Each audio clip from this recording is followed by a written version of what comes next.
Hey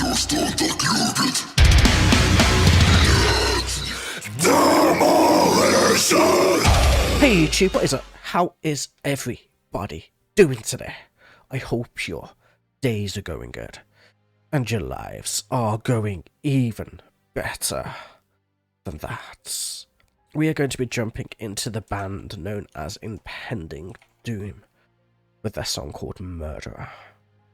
They are a Christian metal band from what I have been told. They were recommended to me from Redfield University. Said he doesn't agree with the message of the band as it's very Christian, but he just loves their sound in general. I am very much anti-religion in general, so just as a spoiler warning for anybody coming into this, if you get offended easily by a few people going against religion, you're gonna fucking hate me, so let's jump into it.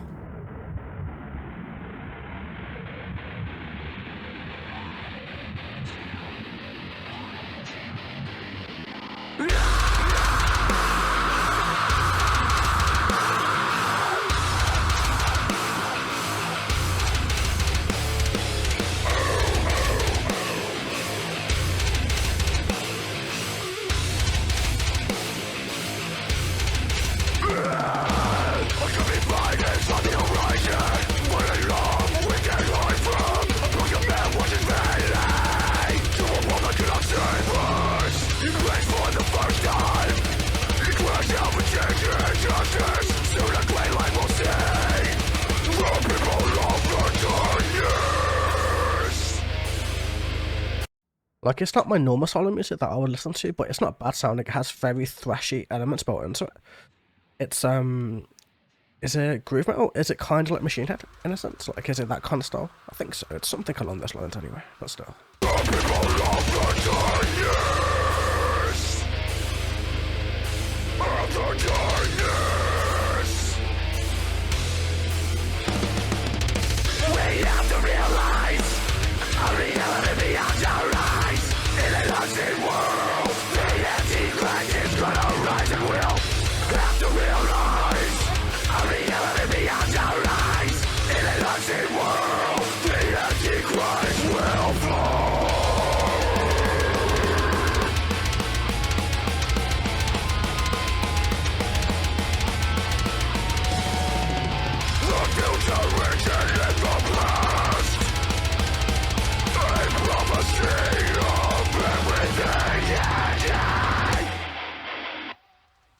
Okay, before that sounds like it's a breakdown waiting to happen, but before we go into that, man, let's go into lyrics. Let's see where we're really going with this band, with the song, etc. like that, man. But still, a coming fight is on the horizon.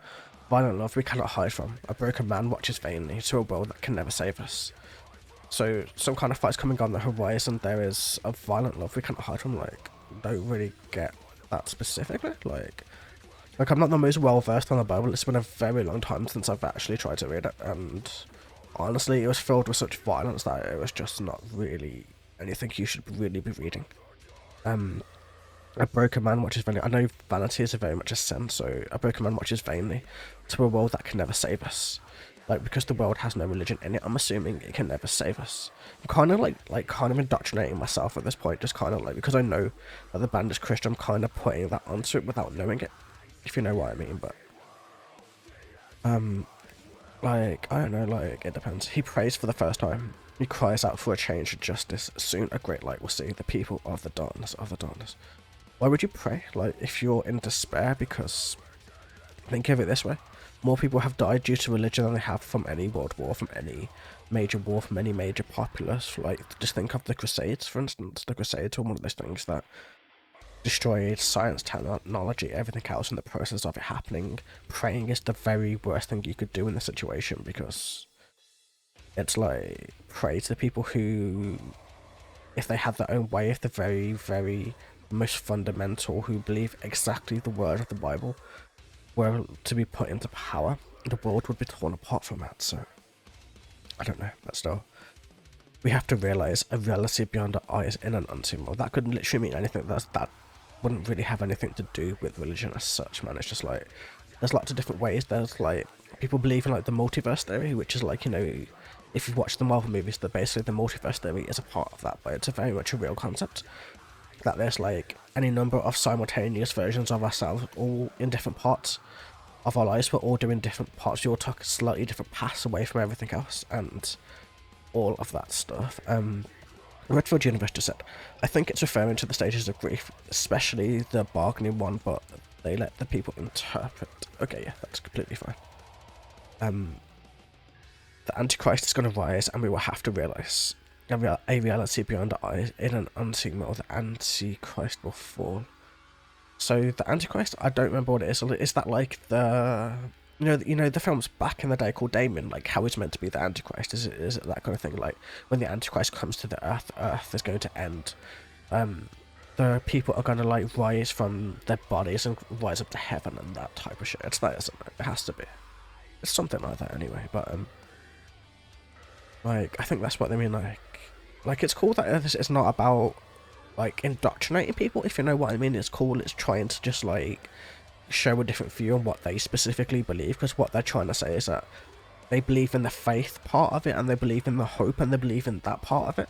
They don't take it word for word and literally, which I can totally fine with. I don't really mind, as in like if you need that kind of if you need that kind of will to kind of keep you going in your life, man, go for it. If you just want to use it as a way to think, yeah, like I'm gonna use this to help me fight through my life, then I see no problem with it at all. Like in all honesty, like it's just one of the things that honestly I can understand why some people would love the indoctrination, because it's like, it gave them such hope, so they indoctrinate their kids, and that's what I don't agree with, is where they bring that to that point where their kids start to believe in it, and they go to Bible school and Bible studies, and then priests, obviously, who can be very fucked up human beings in so many ways, as we've seen throughout the years, especially recently, and shit like that, man. But still, let's keep going. And then Redfield, before I keep going, it might be a lot of the songs talk about the apocalypse or Jesus' second coming. Okay, that's completely fine. We're gonna keep going to see exactly where we're going with this, and let's go. The future written in the past, a prophecy of everything. Yeah, that's it. The future written in the past, a prophecy of everything, and that's the Antichrist. The Antichrist is born into what, he grows up, and then he initiates the apocalypse. Yeah, totally that thing. So.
That was so repetitive by the end, man. Shit. I get it, man.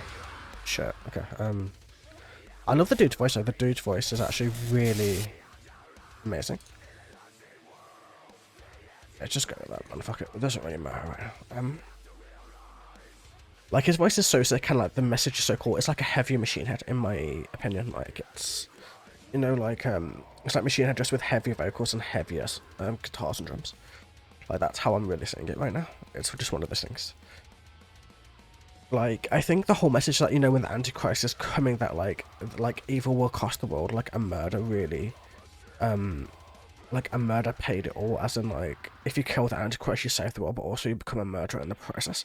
But also, it's also another thing, because mostly when people commit major crimes, the murder or rape or whatever the fuck they did when they're in prison, a lot of them turn to religion, but not just Christianity, but loads of different kinds of religions. But they turn to that, and they're like, I will pray for my sins to go away. I will pray for everything to go away, to be like, please wash me of my sins. And honestly, like, it's something that I find so fucked up, that if you can be forgiven for your sins, then you can go to heaven. And it's just like, yeah, but what if you murdered a family? What if you murdered children? What if you did all these things? And it's just like, it doesn't make sense to me in that sense. So I kind of get where they're going. Like, this song specifically, it sounds very much like it's like them trying to be like, trying to go religious, but also trying to show the bad points also. At least that's just my specific view. Like, that's just how I see it. Like, how, like, they might see it as like, I am a murderer, wash me clean. Literally, I see it as all these people who have killed people, children, women, all of that shit. Like they keep telling themselves to be washed clean, for their sins to be forgiven, for all of that bullshit. And it's just them being scared and turning to something that they think can save them at the very end when they die, or they're killed, or you know what I mean, man. But like, I would need to know a lot more about this specific part of religion in order to really kind of understand it in such a way. Like I said, it's not really my thing. Like, it's like, religion is like obviously not for me. It's like, I don't have a good viewpoint on it, and like, that's just my thoughts on it. And I thought it'd be heavily indoctrinating, like this specific type of music, because a lot of the Christian music is very indoctrinating. This has different points you can interpret into your own specific way, where you can see the good points and the bad points and put them together in a really unique and interesting way. And yeah, pretty sick song, really good vocals, really good style. Like I said, the Machine Head kind of style isn't my thing, but this was actually really well done, man. In any case, have a wonderful day, evening, or night, and I will catch you guys in the very next video. Until then, take it easy.